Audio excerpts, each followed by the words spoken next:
So we've been picking away here, and as you can see, we got this thing pretty well tore down. Turbo's off, up pipes are off. We're doing some different stuff with some of this stuff, and we actually have the manifold off the driver's side here. It actually wasn't a terrible job to do. Once you get this inner fender out, it's kind of right there accessible. You do have to pull that steering shaft down, but no big deal. We did get the BD full bore on the factory one. For some reason they really neck it down, like right about at that third tube there, and it doesn't really make any sense, but I'm sure it's probably because of different fitment and different chassis. But the full bore takes care of that, and I found out the problem with the turbo. So here's the turbo. We did disassemble it because I wanted to make sure before I went too deep. This stuff's just nasty. Obviously the turbo blew, and seals went bad. Oil went everywhere, out both ends. So out the exhaust side was dumping oil, out the intake side was dumping oil, so all the intercooler line tubes and intercooler itself is all just covered in oil. So all that will have to be cleaned. But if we take a look at the exhaust wheel here, you can see exactly what happened. It's missing a vein off, not a vein, one of the fins broke off, and it pretty much destroyed itself. Once that happened, it actually locked up, and I'm guessing what caused that was probably the exhaust bushing on this was really worn out, and obviously once it wears out so far, then that oil sealing ring cannot do its job, starts blowing oil out, and eventually it will eat itself up, as in the case right there. Lost a fin and it destroyed some other ones, and at that point it actually locked up in the housing, and that was what was causing a lot of the issues on this truck. I think there are some other underlining issues on this truck that we discovered along the way, but we got a lot of parts coming, and obviously you already saw we already have that new turbo, and we actually have some parts coming for that new replacement used turbo. By the way, this thing was extremely easy. I was actually shocked at how easy this thing was to come apart. Right here you can actually see the variable vane system. Here's the, I forget what they call this thing, unison ring, and you can see it moving. You can see the vanes moving. Pretty neat setup. There's the exhaust housing. Actually, that's the midsection. I'm sorry, this is the exhaust housing we're looking at. But like I said, that exhaust side bushing or bearing was completely wasted. If we look down here, I believe it's this one here. If we put it on there, it's actually, you can see how much you can move that around. And in comparison, this is the compressor side, and it goes on there, and it's actually a nice snug fit. Doesn't move around hardly at all, especially for as bad as that one's wore out. So I had thought briefly about just rebuilding this turbo, even though we already have that one, and upgrading some parts inside, but I just don't know. I don't know if any of these vanes got damaged. You can replace the vanes here too, but the exhaust housing, I'm gonna have to clean it up and see if it got damaged when this thing came apart. Obviously that piece, like I said, wedged in there, so if this thing needs machined or something, it's probably not even worth messing with. That shaft and that exhaust wheel would definitely have to be replaced. But it's the first time taking a turbo apart, and it was surprisingly easy, so I don't think it would be difficult at all to rebuild these. A lot of people worry about the balancing aspect of it, but like KC Turbos offers a complete balanced assembly along with a rebuild kit, and it's really not that bad money, and it's upgraded parts.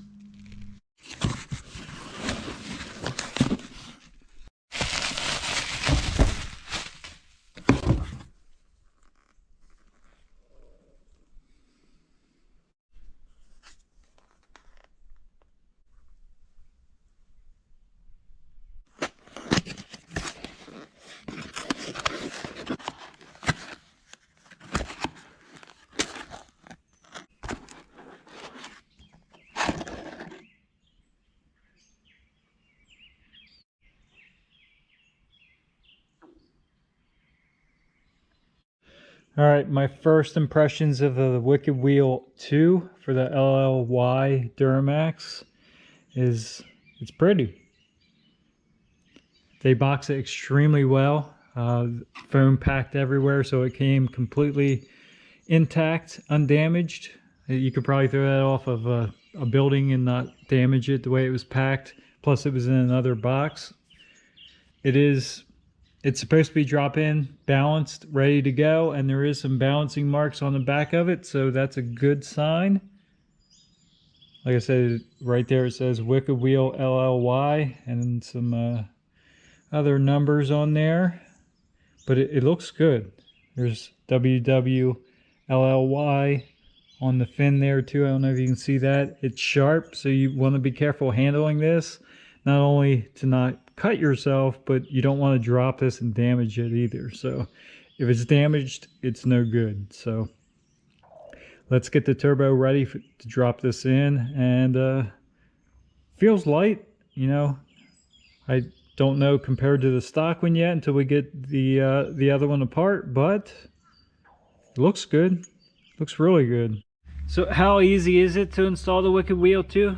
I don't know. I've actually never did it. So we have our replacement turbo here. It's a used one. My turbo that was on the truck was wasted, so we have a good used one, and we're going to get into it. So obviously the hardest part of this job would be removing the turbo from the truck. Once that's done, like this one is here, now we're going to pop this cover off and look inside here. We have a wheel, but you can't get that wheel off until you get this compressor housing off. To do that, you have 1, 2, 3, 4, 5, 6 bolts, and they are 12 point, what is this? 8 millimeter. So an 8 millimeter socket, 12 point. We're gonna zip these off.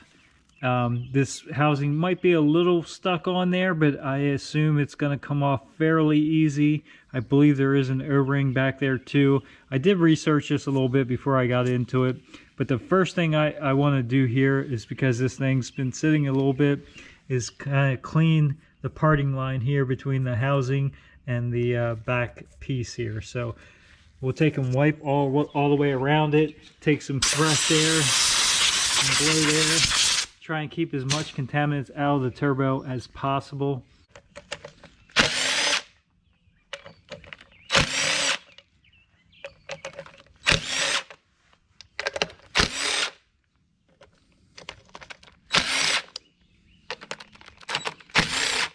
And with all the bolts off, it is a little stuck on there, so it's not going to fall right off. And kind of just remember how this was indexed on there. The Garrett was flat. If you're looking at it from the platform here, or the pedestal, the Garrett outlet is flat. So, and it goes to which would be the driver's side of the vehicle. So we're just going to take my dead blow hammer here and give it a couple light taps. Yep, it's already broken loose there. Yep. So now we should be able to lift straight up. Again, lift straight up so you don't damage the housing and or the factory impeller. And there is some oil in there. The guy did say he put oil in there because he was storing it. Hopefully that's the case and it's not leaking, but there's no oil up top. It doesn't look like it was slinging, but there is definitely oil in there. So we'll get that dried up. There is no play or very, very little play. They all, even a brand new turbo is going to have a slight amount of play, because that play is actually clearance in your bearing for oil to run through. So if there is zero play, then you have zero clearance for oil. So you need a tiny bit of play, but as you can see, that spins nice and freely, and there's really no in and out play, just a tiny bit of side to side, which is what you want. All right, we got that all cleaned up and dried up, and it looks really good. Like I said, the guy did tell us he put some oil in the turbo because he knew it was going to be stored for a little while. And again, hopefully that's the case. We should be able to see in behind this impeller here, compressor wheel, and see, you know, if there's major problems with oil coming through that seal. We should be able to see some evidence back there, but I'm not going to get too excited about it. Next step is actually going to be removing this wheel, because now we have full access to it rather. So we're actually just going to flip this turbo up. We'll pull this back plug off. Should be able to see there. Yeah, there you go. So inside there on the back of the exhaust wheel, there's a 7/8 hex there. It's a end of the shaft, and we will take and hold that with this, and we'll take our 14mm socket here and put on the front here while we're holding that. And remember, this is reverse rotation, so it's left-hand thread, so we'll have to actually tighten this to loosen it. So we want to go that way with it. All right, so while I'm holding the back side here, we'll get our ratchet on there. Make sure that's nice and tight. And we'll take our impact on here. And that's not gonna do it. So we're gonna get our air.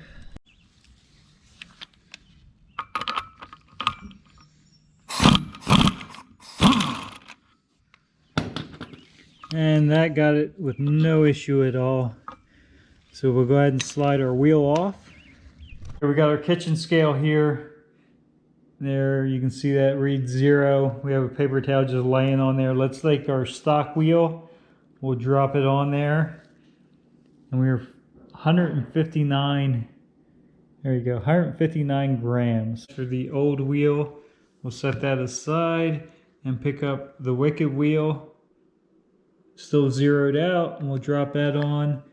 We are 153 grams, so a little bit lighter, not a ton, but lighter's better for spinning. And this is a billet, and it should be stronger.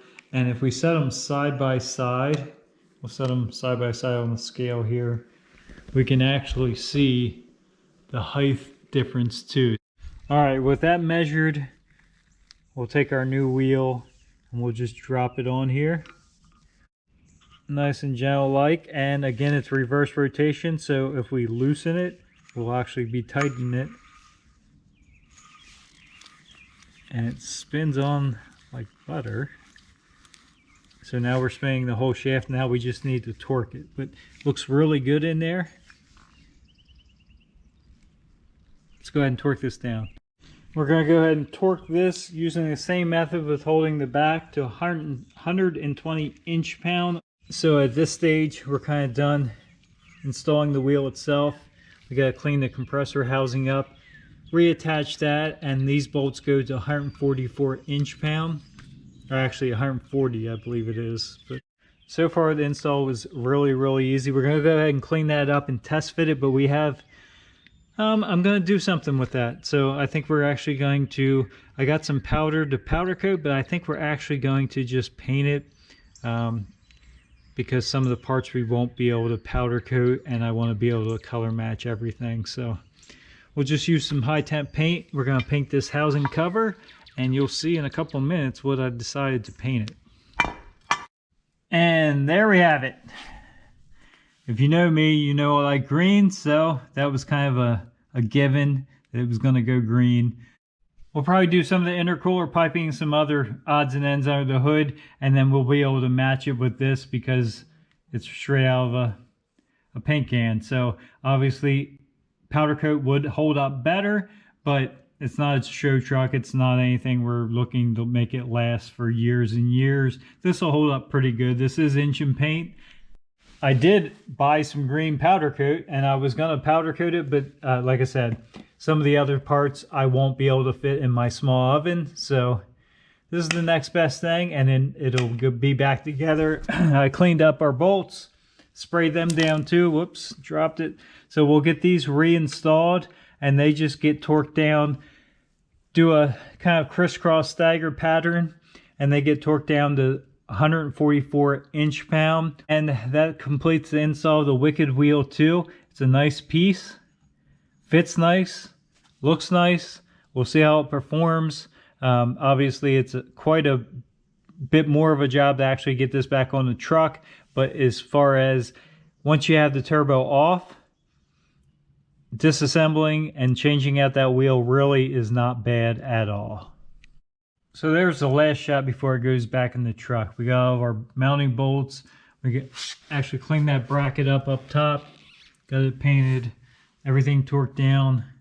She's looking good. Let's get this thing put back together.